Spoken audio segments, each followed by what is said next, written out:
Welcome back, everyone. It is Train Tuesday, and I'm your host, Jim Wiggin, here at Athern, and we're going to talk some N-scale today, but we're not going to limit it to N-scale. I've got a special guest here in the studio, if you will, and man, it's hard to believe it's already the end of October. You've got till Friday, of course, to make your last pre-orders with your favorite shop. Let's get started by doing some shout-outs here. I've got Bradley, Anthony, Christopher from Florida, Joseph, and Mr. Steve. We've got Mark, Ricky from St. Louis, and let's see, Abel, Mr. Derek Glass, looks like he's made it in the house, Kevin, Ian, Brian. Hey, I want to thank you all for joining us. I hope you enjoyed last week's program. Sorry it was pre-recorded, but you'll see why here later in the show. But like I was saying, we're going to talk about some N-scale. This is some N-scale for you guys that are modeling anywhere from the 1960s all the way to modern day. And you have until this Friday, believe it or not, for the last of the pre-orders. So you're going to want to get all your last selections together and get to the hobby shop of your choice and pre-order those because you don't want to run out. And we're also going to talk a little bit about the GP38-2s that we've talked about earlier in the month and a little bit about our special guest. So let's see. We've got some more folks joining us here. We've got Justin, Ron, Sid, Rico, Bradley, Rob, Brian, and Jeff, all the way from Windsor, Ontario. Thank you guys from the north. Really appreciate our friends of the north, and hopefully you appreciate the Canadian prototypes that we're offering you. Also got Richard, Eugene, and Lex. And Richard Russell from the local hobby shop, or local for me anyways. So with that being said, let's get comfortable. Let's assume the position. Let's sit upright in our chairs, put the hobby knife down, grab the beverage of your choice, and let's talk Train Tuesday. And like I said, we're talking N-scale today. We're talking about air slides. Now, I know for my personal N-scale layout, and for a lot of you guys out there in N-scale, N-scale has evolved over the last few years. It used to be kind of a novelty, and then in the 90s, it started to get more serious. Sure, we had N-Track, but we had some other guys show up, specifically talking about Fremo. Fremo N has gotten very popular, and of course, in the last 20 years, T-Track has made strides as well. And now we're starting to see guys do some really nice prototype modeling in N-scale that was usually reserved for HO. And these N-scale air slide hoppers are perfect for your industry, your switching layout, or if you just want to run them on your N-Track, Fremo N, or T-Track layout, or maybe your own modular type of layout. So let's look at what we've got here. Starting up, we've got the original, this is a 1950s paint scheme, Santa Fe covered hopper. And we're offering all of these N-scale cars that we're going to be talking about. We're offering these in singles as well as a special 2-pack. Now, the 2-pack includes a car that is special different road number. And in some cases, like the Santa Fe, we're offering them in prime for grime. So what we've got here is 1955 Santa Fe car. This is basically when these cars were brand new. They were starting to see service throughout the United States and Canada. And so if you're modeling transition era N-scale, these are perfectly fitted on your layout. Now, like I was saying, we are offering them in a 2-pack. Now, this is the Prime for Grime set. Now, you'll see these are a little bit later. We're talking 1970s now. You can see the ACI panel on the top car. You can see some patching has been done. And on the bottom car, you can definitely see the sun of the West has really taking its toll on this car. These are the Prime for Grime. These are perfect for you guys that are modeling the 1970s. Coming up next is the Gacx. Now, there was a lot of these all over the country, and they span different times and different eras. They're predominantly going to be found in the 1960s, also about the same era as the Santa Fe, 1955 and on. But these are going to be specifically 1950s into the 1960s cars. And again, we're offering that in both a single, as you see here, as well as a 2-pack. Now, these are not prime for grime. These are as factory delivered 1955 You can definitely stretch those into the 60s with a little bit of weathering. Now, speaking of the 70s, this is one that we haven't really done much in the past, especially in N scale. Seaboard Coastline. This is late 1970s. Again, you've got the ACI panel on there. Not really a prime for grime car. This is more of a newer repaint for that era. You're looking at about 1977. These cars could be found throughout the East Coast into the Midwest. Typically, with this type of paint scheme, you're going to be looking at about mid to late 1970s. You could probably squeak it into 71, mainly because the ACI panels were just starting to gain some popularity after the late 1960s. But these really would show up great on a layout that's due in 1970s. And you could possibly, with some weathering, sneak it into the 1980s without any issues. We had to do Frisco. Frisco continues to be a very popular road name with everybody that's sending us the product suggestions. And remember, if you do have a product suggestion, please go to the Athearn website, go to the Contact Us page, and go to the product suggestion email. We do read those. Our developers are busy watching that email, reading that email, collecting all the data that you get. And that way, when you come and see us every month, a lot of the road names, like the Frisco here, were based on your suggestions.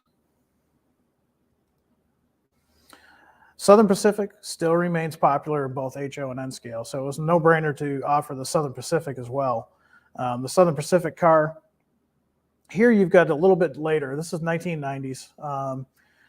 And, you know, this would be right before UP took over, but a lot of these continued in service even under the UP flag, albeit really weathered. So if you're modeling 1990s into the 2000s, these are the perfect starting point for that. And then last but not least, on the N-scale ACI airslide covered hoppers is Rock Island. Now this is squarely into the 1960s. 1964 is the date on this one. This would do well throughout 1960s. If you wanted to add ACI panel decals, you could, and run it into the 70s, possibly into the 80s. Not everything became blue in the 70s on the Rock Island. A lot of their freight cars remained in their original paint schemes. But just like anybody that's doing modeling, you always want to check your resources. Myself, being a part of historical societies or collecting books is a great way to do that. And of course, the internet. The internet is a tool that a lot of us modelers use a lot nowadays. So I'm going to go back into the studio here and see if you guys had any questions on the ACI, or I'm sorry, on the airslide hoppers. Now, one thing, and I say it a lot, but it's something that means a lot in the N-scale world, is these are all body-mounted couplers and they're metal wheel sets. And those metal wheel sets will work on pretty much any commercial available track. So whether that be your standard code 80 all the way down to code 55.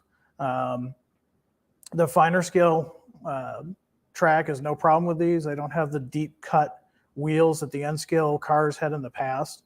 And the biggest improvement is they don't have the body mounted or the Talgo mounted couplers. They're body mounted. So if you do have a small switching layout, these just work so much better in that way.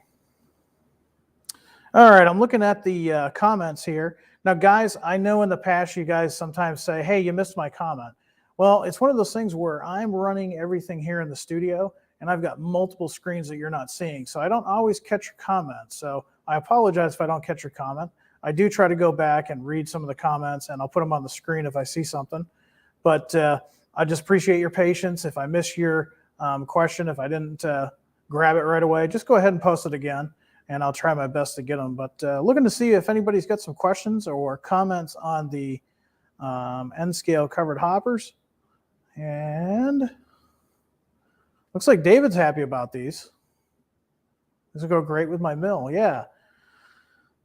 You know, and like I said, whether you're running a point-to-point switching layout all the way to a modular layout, these are great. Let's see. Anthony says, are you going to do these in HO later? No, we're doing them in HO now.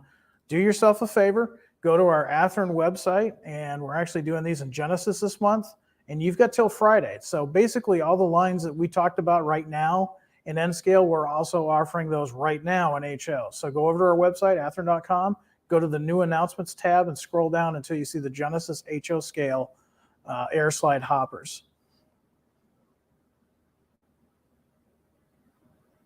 All right. And then Andrew, I see your question about the Dash 9s. Don't worry. We'll get to that in a little bit. All right. And Tom, let's see. I think I saw a Rock Island fan out there. Yep. Tom says Rock Island is good to see. I agree. Rock Island was a mighty, mighty fine road. All right, moving on. We're going to bring things into the modern era here a little bit. Now we're going to talk containers. Now, we talked a little bit about these in HO. We're also offering these in N scale. Now, the great thing about N scale is you can make a very convincing, very prototypically accurate container train in N scale, because if you're modeling in, like I said earlier, N-track, Fremo N, not so much T-track, although I have seen guys do it, you can have a really prototype accurate train, because let's face it, the real life container trains are long, huge. Now, the beauty of the N-scale cars and the beauty of the N-scale equipment that's available nowadays is that's a little bit more easier to achieve. And plus, because N-scale is smaller than its HO and larger counterparts, it just makes it easier to put more train in less space. So let's go ahead and take a look at what we're offering this month. So coming up first, now remember, these are available in 2 packs. Each pack includes 3 containers. So you'll be able to outfit your container cars really easily with these. First up is the Yang Ming. Now, we talked a little bit about this earlier. This is an earlier paint scheme, one that a lot of us are not familiar with. But it was one that we were able to get some documentation. The great thing is some of our developers are out there on the West Coast, and they get a chance to see these containers come in from overseas. And so that gives our guys on the West Coast an opportunity to get a lot of documentation on these. And my apologies, that first one was the new one. This is the earlier one. This is the one that I'm not real familiar with. Let's go back so I don't confuse you guys. This is what we see pretty much on a daily basis, especially for rail fanning. This is the earlier version. And I have personally not seen these. Now, the last time we talked about these in the HO scale ready to roll, a couple of you guys commented, yeah, I've seen those before. We're offering these in N scale as well. So for guys that are doing the earlier containers, these are perfect for that.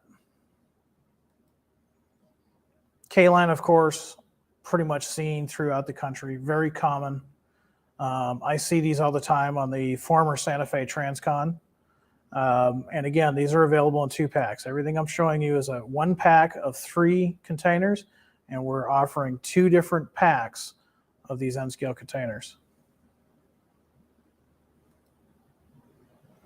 Now, here's one that I don't see. If I've seen it, I don't remember seeing it. The Ned Lloyd.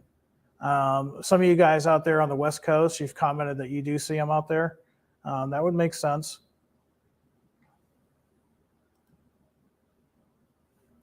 OCL, another one that we see a lot of. That's seen some changes over the years, but this is their more recent paint scheme. And pretty much everything that I'm showing you, with the exception of the Yang Ming, pretty much from mid-2000s to now, there hasn't been a lot of changes on these containers. Most of these are current day containers. So, and I know a lot of you guys in N-scale that are modeling container trains are probably going to be modeling the here and now. Here's Beacon. This is one that we got some feedback. A lot of you guys were excited about this, and that's great. I'm trying to remember, and honestly, I do not remember seeing this one here in the Midwest. But I know Janik has got some pictures of these, and I know a lot of you guys on the West Coast, you've got some pictures of these, you see these, and a lot of you guys are excited by it, and that's great. That's what we want to do. We want to make products that you guys are wanting. We don't want to just offer the same thing over and over again. And then, of course, Hanjin, another current paint scheme. One that we pretty much see throughout the country and in Canada. Very common. And I'm going to go back to that in a moment.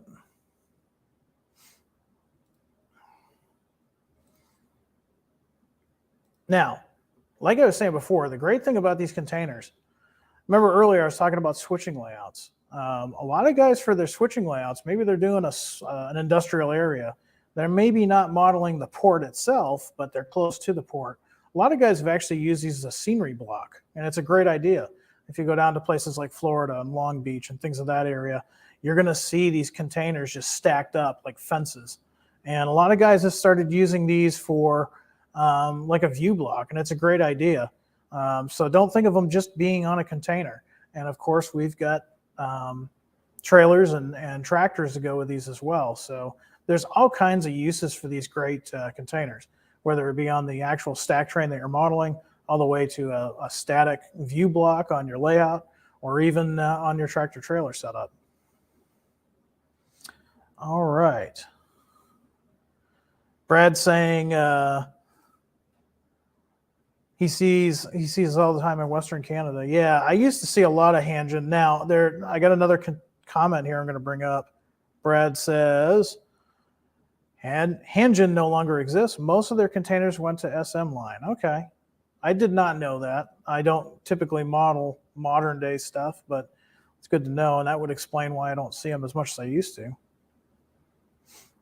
All right. Eric's saying, yes, definitely on the West Coast for the beacon. Okay.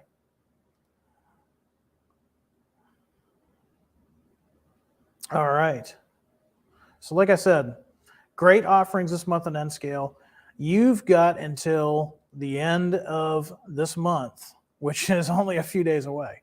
I can't believe October's almost over. I mean, Halloween's going to be here, then Thanksgiving, then Christmas, then New Year's. There's a lot of holidays coming up in the next few months. Don't forget about your pre-orders in the mix of it all. We want to make sure that our train layout and train hobby is surviving through all the holiday madness that can ensue. All right, so a couple of things. Now, last week, it was a pre-recorded broadcast, something I don't do very often. And people are wondering, where was he? Where'd Jim go? Well, Jim went out west. And so every once in a while, I will get in the Mustang, I'll get in the motorcycle, I'll go somewhere. And I like to explore, and I think a lot of us like to explore. If you do any type of rail fanning, it's fun to explore. If you do any type of modeling, you're probably going to do some research on the line that you're modeling. I ended up in Rapid City, South Dakota last week and got to visit a really cool museum. Now I'm going to go over here and zoom in on this a little bit. And Hill City, South Dakota has the 1800s train. It is powered by steam. Really cool ride that they had there. Fully steam. They did have one diesel, but that day the diesel was not functioning. But I took a trip on this, and it was really interesting. It had some of the steepest grades I've ever seen on a tourist railroad. And then, yes, that water tower is functional. And here we go. Here's a Baldwin that I got to ride on. This little engine's actually a compound locomotive. It was built for logging. It was built in 1925, if I remember right, by the Baldwin Company. And this railroad has two of these locomotives. And it was a good time. It was a lot of fun. It gave me a lot of respect for the older logging operations. And they have a beautiful little we were there the day before they were to shut down for the season, so we were fortunate enough to get in there and ride that. And while you're in Hill City, South Dakota, be sure to stop by and visit the South Dakota State Railroad Museum. And this was a nice little find. They tell you about it if you ride the train. They tell you about this museum, and this is just a cool museum. I went ahead and I went in there, and I think if you ride the train, you get a discount to go in. But they've got some neat displays. Here they've got this caboose. And they've got a really cool, if you look carefully in the background here, you can see this wallpaper. And it's basically the history of trains in North America. Really cool. You can walk through this caboose. And they've got a lot of cool static displays. And the area, of course, former Burlington Northern town. Now the line out back is no longer used, Burlington Northern, before they became BNSF. They abandoned that line at some point. But it was fun to see some CB&Q in Chicago Northwestern, and I was really surprised by that. And that's when I met up with Bernard and Bob. You can see Bernard there right directly underneath the BNSF covered hopper, and there's his partner in crime, Bob. They were nice enough to show me this layout they're working on. This is an HO scale layout that volunteers at the museum have put together for visitors to look at. And, you know, I tried my best to hide. I tried my best to camouflage. I was wearing a Ford hat and a Harley Davidson shirt, but it's hard for me not to get enthusiastic about trains. I love trains, and seeing this layout was really cool. And you can see they've got some Athearn product there. They're really happy with their Athearn product. So talking to Bernard and Bob, they showed me around. They showed me this incredible layout. It was actually made from, if memory serves me right, 3 different layouts combined. So I'll let you guys take a look at this. It's really cool.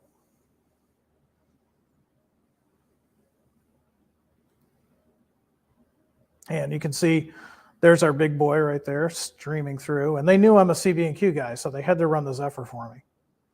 I was happy they did that.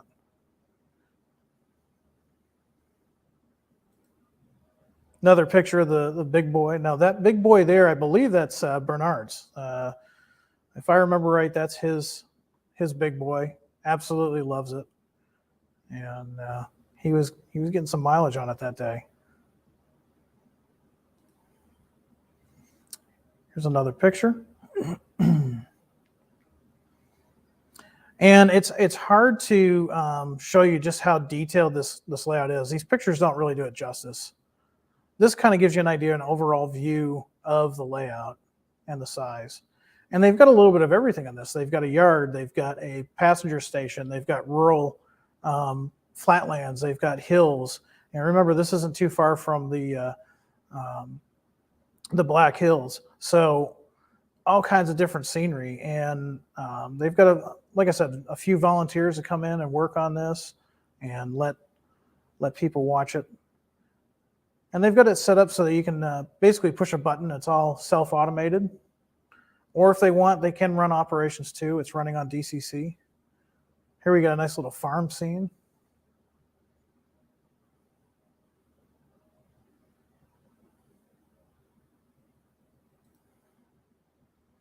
Even got a little section here for the circus.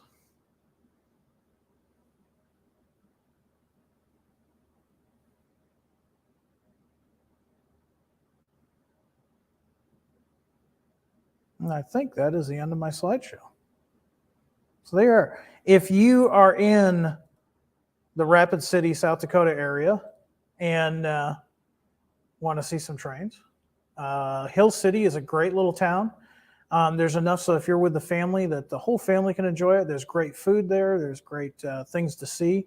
And you know, more importantly, there's a great museum run by some great folks. They were able to actually give me a hat. So I'll wear that hat real quick for you. But that is, again, that's the South Dakota State Railroad Museum. So we want to thank Bob, and I want to thank Bernard for hosting me while I was out there. Thank you very much, guys. And, you know, like I said, you never know where I'm going to end up. Sometimes I'll go for a ride somewhere and I'll end up. Maybe I'll see you at the next time if I don't see you at a show.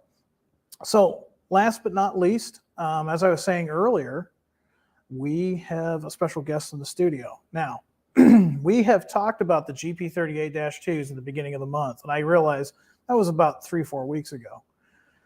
One of the things that I really like about the GP38-2s in the Genesis series is they're great overall locomotives. They can be mainline operations, they can be switchers, they can be just about anything. And if you've got a layout, smaller, large, medium, or you just have modular club that you hang out with, a GP38 is a good fit because so many railroads had them, and they lasted from, you know, the 1970s all the way to current day. So I'm going to look. I think I've got a rail fan here in the studio. I'm going to take a look, see if he's out there. Yeah, looks like we got somebody in the field. And let's see what he's waiting for. And if we're lucky, it's a GP38-2, but let's find out.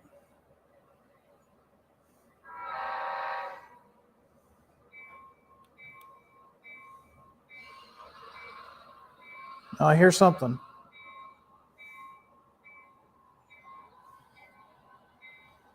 And that definitely, yeah, that's a GP38-2. Wow. And not only that, it is a Illinois Central Gulf. Now, the one that you're looking at right now, this is the one that just came into stock in hobby shops not too long ago. I'm going to move it just a little bit more. There we go. Okay, so this is Genesis. This is a GP38-2. If you've not had one of these locomotives before, then take a second look. These are very detailed. Now, the thing about Genesis locomotives is, of course, they are detailed according to the railroad. This ICG locomotive, not only is it painted for the ICG, but if you were to look at the lineage of this locomotive, and if you're an ICG fan, you would know that this originally came from the GM&O.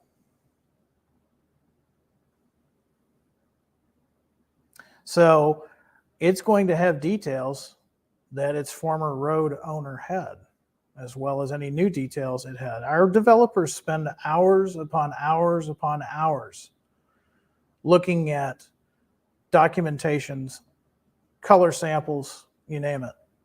And the Genesis line and the Genesis 2.0 line, these are our premier locomotives. So you're going to have the really fine handrails, the grips, the lift rings, the appropriate antenna, the appropriate horn, and if you get them with sound, the Dakota is going to have the sounds for that specific horn, for that specific bell, for that specific prime mover. So this one's one of my favorites. I know I'm a New Englander at heart, but there's something about the Illinois Central Gulf. It's just a cool railroad, and I just wish I had been out here sooner so I could have seen these when they were in their original paint. These are great locomotives. So if that gives you any idea, if you've been thinking about some of the ones that we've been offering, maybe that MKT, if you've been on the fence on those, hopefully this helps you out a little bit. These things are just phenomenally detailed. And, you know, personally, I used to do a lot of custom painting. I would not want to do the MKT paint scheme on one of these GP38-2s. It would be a lot of work. Really, all you need to do is pre-order, and when your locomotive comes in, if you get the one with the DCC and sound, a little bit of programming, and you're ready to go. Maybe some weathering, you're good to go. But these are great locomotives. Now, I've got the sound off, and this is step one. Well, this is out of the box. This has not been broken in, nothing. I've taken it to one show, and it sat on the table. That's step one.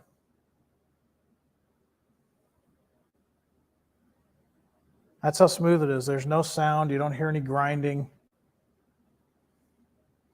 Probably one of my favorite locomotives next to the GP7s, which is another locomotive that we are featuring in our pre-orders this month as well. Now, remember, there was a lot of GP7s in there. There were road names that you guys requested. So I hope you guys pre-ordered those, because I can tell you the roads that we picked for both the GP7s and the GP38-2s, any hobby shops that order a few extra, they're going to sell fast. And that's what happened with these ICGs. We are completely sold out of the ICGs, all of them. So if you've got any questions as to what other roads that we're doing these in, go on over to athearn.com, go to the new announcements, and you'll see the GP38-2s and all the roads that we're doing. And get your pre-orders in now, because these guys do not last. As soon as they come into the hobby shops, they're gone.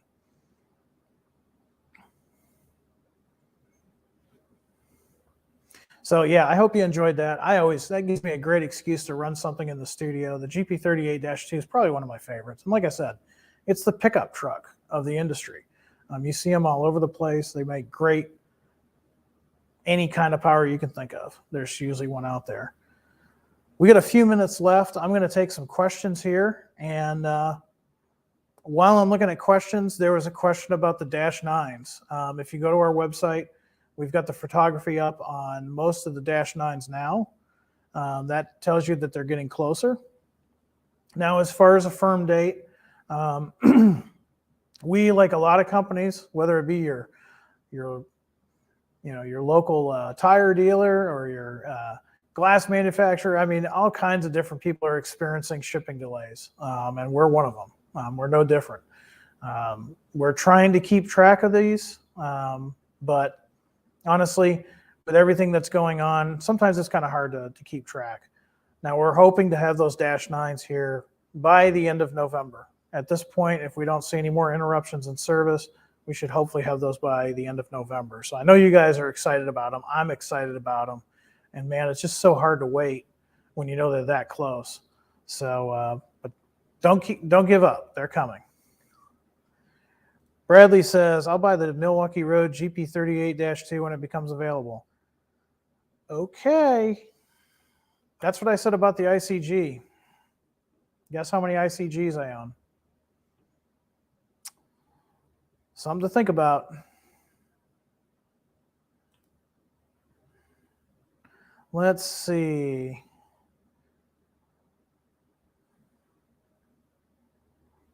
Now, if you guys are writing suggestions as far as like different road names and stuff, let's keep that for the Athearn product suggestion.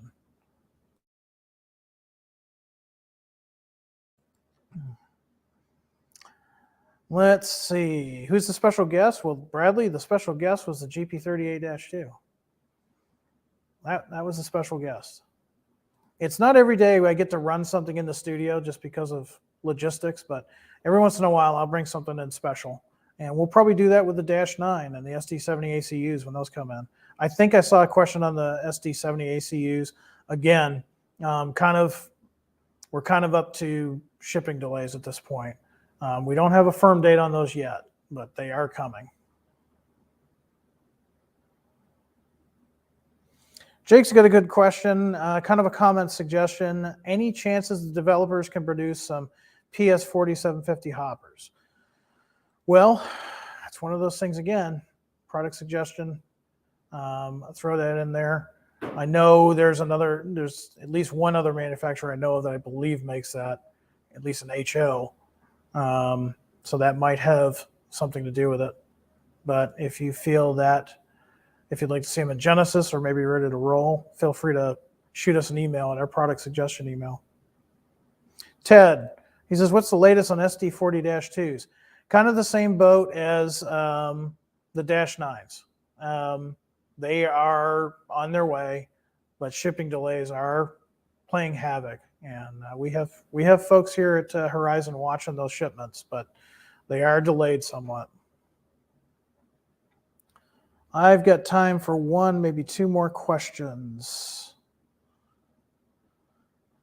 Andrew, he's excited about a certain locomotive. Are you doing CSX, UP, SP, and CNW in the AC 4400 CWs? Well, I'm not lying to you because I forget stuff. But I think you're going to be happy.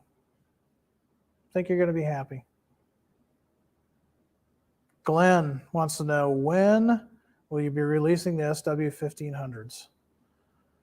Very soon. Before the end of the year, I can tell you that. They will be announced in 2021. Now, I know you're thinking, well, yeah, that's great, Jim. There's November and December, so it's one of those 2 months. Let's see. And Michael, yeah, same thing. I mean, you're going to see the SW1500s before the end of the year. Ted, thank you for that comment. We're trying. Like I said, all of our developers, I mean, are railroad aficionados. All of us, most of us anyways at Athearn, belong to some model railroad club.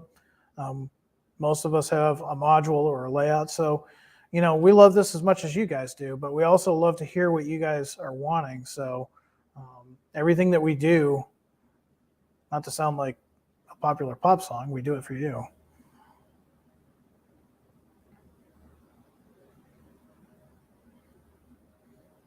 Eric, thank you for that. We try. Again, we're modelers. We get excited about this stuff.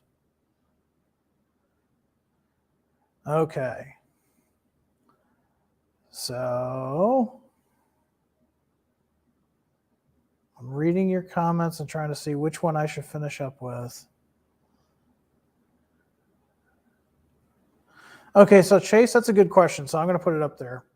Chase wants to know, is the releases for the SW1500s going to be for pre-order, or will they be released at that point? I'm assuming pre-order. That is what happens when you try to work and watch at the same time. Yeah, I understand. I watch other videos of YouTube. I watch YouTube more than I don't watch television because I can go into the workshop, work on my layout, and have the YouTube playing in the background. And I completely understand. The good news is if you do miss something from the live presentation, go over to our YouTube channel, like, subscribe, hit the notification bell, and every time a new video comes in there, you're going to get notified, and you can go back and see it. And that's what I have to do a lot of times. A lot of the videos I watch, not just from Athearn, but from all over, I have to rewatch because I might have missed something. Now, to answer your question, yeah, when we announce the SW1500s, just like we do with other locomotives and rolling stock, they're going to be pre-orders. Typically, a pre-order works that you've got about 30 days from the time that item is announced until those deadlines close. No more orders. You place your orders in that 30 days. And during the next year, those are produced, and then they are released from the factory and brought to our distribution center here in Champaign. And then they're sent to your dealers that pre-ordered them for you. And most of the time it takes about a year. Now, right now, we're kind of seeing some unprecedented shipping delays. So it's been a little bit over a year for like the Dash 9s. We announced those in July.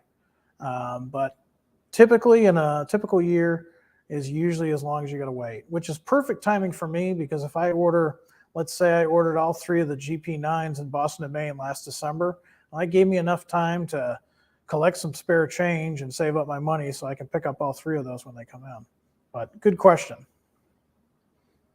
All right, so last, before I let you guys go, and Kevin, thank you for reminding me, this Friday at 3:30 Central Daylight Time, we will be doing the November announcements. Now, there is some stuff in the November announcements I know you guys are going to love. So you're not going to want to miss that. Again, that's coming up this Friday. That's the 29th. And it's at 3:30 p.m. Central Time. So be sure to join us for that. It's usually about an hour long, and we'll be going through all of the stuff that we'll be talking about through November. We've got some great releases in Genesis. We've got some 6-axle power for you guys. And if you're a Union Pacific guy, you're going to be really happy. Got some great stuff. And for you guys in Wisconsin, you might want to stay tuned. Let's just say it would be in your best interest because there's some great stuff that we haven't done in quite a while. And we'll be talking about that on Friday. So I want to thank you all for coming on board today and talking trains with me. I want everybody out there to be happy, be healthy, be safe, and above all, do some modeling and high greens, everybody. Take care.